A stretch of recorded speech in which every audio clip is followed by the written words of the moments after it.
Hello to everyone, welcome to RL academy. बच्चों का सबसे ज्यादा क्वेश्चन आता है कि sir what is creamy layer criteria for child of government servant. मतलब सरकारी कर्मचारी के बच्चों के लिए ओबीसी क्रीमी लेयर और नॉन क्रीमी लेयर का रूल क्या है। ठीक है, अब पॉइंट टू पॉइंट सुनना तो आपके सारी चीज क्लियर हो जाएगी। क्लियर है? तो इतना पढ़ाने से पहले मैं सबसे पहले एक चीज बता दूं कि क्रीमी लेयर क्या होता है, नॉन क्रीमी लेयर क्या होता है, क्योंकि यहां पर आपको बहुत कंफ्यूजन होगा। वैसे मैं लास्ट लेक्चर में पढ़ा चुका हूं, फिर भी मैं बता दूं क्रीमी लेयर में वो बंदे आते हैं जिनको आरक्षण का फायदा नहीं मिलता है। नॉन क्रीमी लेयर में वो बंदे आते हैं जिनको आरक्षण का फायदा मिलता है, फीस में छूट मिलती है। अब क्रीमी लेयर में आते हो तो आपको किस में काउंट किया जाएगा, यह भी क्वेश्चन होता है कि अगर हम फॉर्म भरते हैं तो एक ओबीसी का ऑप्शन होता है, एक जनरल का होता है, एक एससी का होता है और एक एसटी का होता है। तो हमारा अगर क्रीमी लेयर में आ रहे हैं तो माय डियर फ्रेंड आपको फॉर्म जनरल से भरना है, क्योंकि आप जनरल कैंडिडेट काउंट होंगे। क्लियर है? आपको आरक्षण का फायदा नहीं मिलेगा। पॉइंट क्लियर है? ओके। और सबसे ज्यादा एक प्रॉब्लम क्या आती है कि जो क्रीमी लेयर डिसाइड होता है ना, वो आपकी इनकम से होता है। मतलब अगर आपकी इनकम 8 लाख से ज्यादा हो, इनकम किसकी होगी, मम्मी और पापा की काउंट की जाती है। क्लियर है? माता पिता की आय 8 लाख से ज्यादा हो सालाना तो आपको क्रीमी लेयर में माना जाएगा। ठीक है, यही रूल उनको पता होता है ज्यादातर। तो माय डियर फ्रेंड, सरकारी कर्मचारी होते ना, उनके बच्चों के लिए यह रूल नहीं होगा। ठीक है, सरकारी कर्मचारी के बच्चों के लिए इनकम से रूल नहीं देखा जाएगा। क्लियर? तो कैसे देखा जाएगा, तो इस पॉइंट को मैं अब क्लियर करता हूं कि what is creamy layer criteria for the child of government servant. सरकारी कर्मचारी के बच्चों के लिए क्रीमी लेयर रूल क्या होगा। फर्स्ट पॉइंट पे चलते हैं। For the child of government servant creamy status is decide by the designation of their post. उनकी पोस्ट के हिसाब से डिसाइड की जाती है, समझ रहे हो? उनकी पोस्ट के हिसाब से मैं शिक्षा विभाग को उठाता हूं। क्लियर है? तो शिक्षा विभाग में क्या होता है, सबसे नीचे होते हैं प्राइमरी टीचर, लेवल 1 लेवल 2 जो 8वीं तक पढ़ाते हैं। फिर आते हैं सेकंड ग्रेड टीचर जो 10वीं तक पढ़ाते हैं। फिर आते हैं फर्स्ट ग्रेड जिनको हम क्या बोलते हैं, व्याख्याता। क्या बोलते हैं? व्याख्याता। और उनसे ऊपर होता है प्रिंसिपल, प्राचार्य। ठीक है, तो इसका एक रूल है कि प्रिंसिपल और जो फर्स्ट ग्रेड कर्मचारी है, व्याख्याता, उनको क्रीमी लेयर में रखा गया है।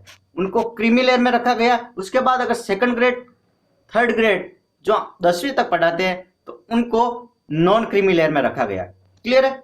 मतलब पोस्ट के हिसाब से डिसाइड कर दिया है कि जो सेकंड ग्रेड से ऊपर वाली पोस्ट पे होंगे, जो कि व्याख्याता और प्राचार्य होंगे, उनके बच्चों को आरक्षण का फायदा नहीं मिलेगा।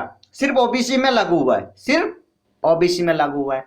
ठीक है, तो एक बच्चे का प्रश्न आया, अब समझना इस बच्चे का प्रश्न। इसने कहा मेरे पिताजी की वार्षिक आय 10 लाख रुपए सैलरी से, सरकारी कर्मचारी है और थर्ड ग्रेड टीचर है। ठीक है, थर्ड ग्रेड टीचर है और 10 लाख उनकी आय है।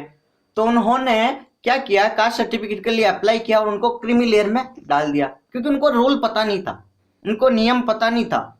उन्होंने डायरेक्ट देखा 10 लाख 8 लाख से ज्यादा है, वो क्रीमी लेयर में रख दिया, जबकि यह नियम के खिलाफ है। कोर्ट का रूल है कि यहाँ पर आपका इनकम ना देख के आपका डेजिग्नेशन देखा गया जाएगा। अब वो थर्ड ग्रेड टीचर है पापा, तो ऑब्वियसली मिलेगा, लेकिन अगर उनके पिताजी फर्स्ट ग्रेड टीचर होते हैं तो उनको आरक्षण का फायदा नहीं मिलता। पॉइंट क्लियर है? नाउ एक पॉइंट यहां से क्लियर होता है कि salary and agriculture income is not the part of income. ठीक है, सैलरी, सैलरी मतलब गवर्नमेंट सैलरी, और एग्रीकल्चर मतलब खेती से जो इनकम होती है ना, उनको जीरो मानते हैं। उनको हम क्या करते हैं, जीरो मान के चलते हैं, उनको हम काउंट नहीं करते। उसके बाद अगर 8 लाख से ज्यादा कुछ आ रही है इनकम तो भले उनको क्रीमी लेयर में ले लेंगे। इस चीज को समझो। फॉर एग्जाम्पल यहाँ पर एक एक्स बंदा है, इसके पिताजी गवर्नमेंट टीचर है और वो भी कौन से है, थर्ड ग्रेड। इनकी इनकम है 10 लाख रुपया सैलरी से। अब सैलरी से 10 लाख रुपया इनकम है और थर्ड ग्रेड टीचर है और कोई आय का स्रोत नहीं है, तब तो उनको नॉन क्रीमी लेयर मतलब आरक्षण का फायदा मिलेगा। लेकिन अगर पिताजी टीचर है, थर्ड ग्रेड टीचर है और 10 लाख इनकी आय है, इसको तो हम मान लेंगे जीरो। लेकिन इनके क्या 5-6 इनके घर बना रखे, उनका किराया आता है वो 9 लाख रुपया, उनका किराया जो रेंट आता ना वो 9 लाख रुपया। तो उस केस में क्या होगा, अब 10 लाख रुपए इनकी इनकम है, इसको तो मैंने जीरो मान लिया, मतलब सैलरी के हिसाब से तो ये क्या हो गए, आरक्षण का फायदा मिलेगा। लेकिन माय डियर फ्रेंड, इनकी अदर इनकम 9 लाख है, वो तो 8 लाख से ज्यादा हो रही है, तो इनको क्रीमी लेयर का रखा जाएगा, मतलब इनको आरक्षण का फायदा नहीं मिलेगा। पॉइंट क्लियर है? अगर सैलरी से अलावा कोई इनकम है और वो 8 लाख से ज्यादा जा रही है तो उनको आरक्षण का फायदा नहीं मिलेगा। क्लियर है? अगर वो 7 लाख इनका रेंट होता है घर से, तब इनको आरक्षण का फायदा मिलता है, वो 8 लाख से कम है। क्लियर है? 8 लाख जो देखी जाती ना, वो भी लगातार 3 साल तक देखी जाएगी। मतलब अभी चल रहा है 2020, तो इसमें जो देखी जाएगी ना, तो वो 17, 18 और 19 लगातार 3 फाइनेंशियल ईयर की देखी जाएगी। ठीक है? तो फॉर एग्जांपल 2017 में इनकी आई थी 6 लाख रुपया, ठीक है, 2018 में इनकी आई थी 9 लाख रुपया, 2019 में भी इनकी 9 लाख रुपया, लेकिन लगातार 3 सालों में कहाँ 8 लाख से ज्यादा है। 2017 में तो 6 लाख ही थी। तो माय डियर फ्रेंड, इस केस में भी उनको आरक्षण का फायदा मिलेगा। पॉइंट क्लियर है? ओके।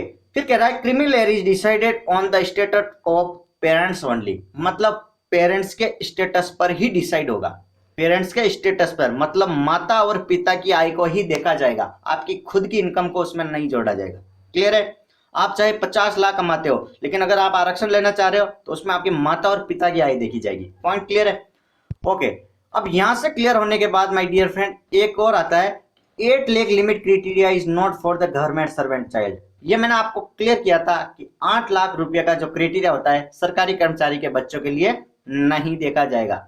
और most of the officer are not aware of this rule. ज्यादातर ऑफिसर को यह रूल पता नहीं होता है। आरएस अधिकारी, आईएएस अधिकारी बन जाते हैं, लेकिन वो नए रूल के प्रति इतने जागरूक नहीं होते, उनको यह नियम पता नहीं होता है और बच्चों को दर बदर ठोकरें खानी होती है। इसलिए मैंने आपको ये रूल क्लियर कर दिया है। इसका अगर आपको पीडीएफ चाहिए होगा तो भी मैं आपको प्रोवाइड करा दूंगा। ये रूल है और आपको आरक्षण का फायदा मिलेगा सरकारी कर्मचारी के केस में। Thank you so much.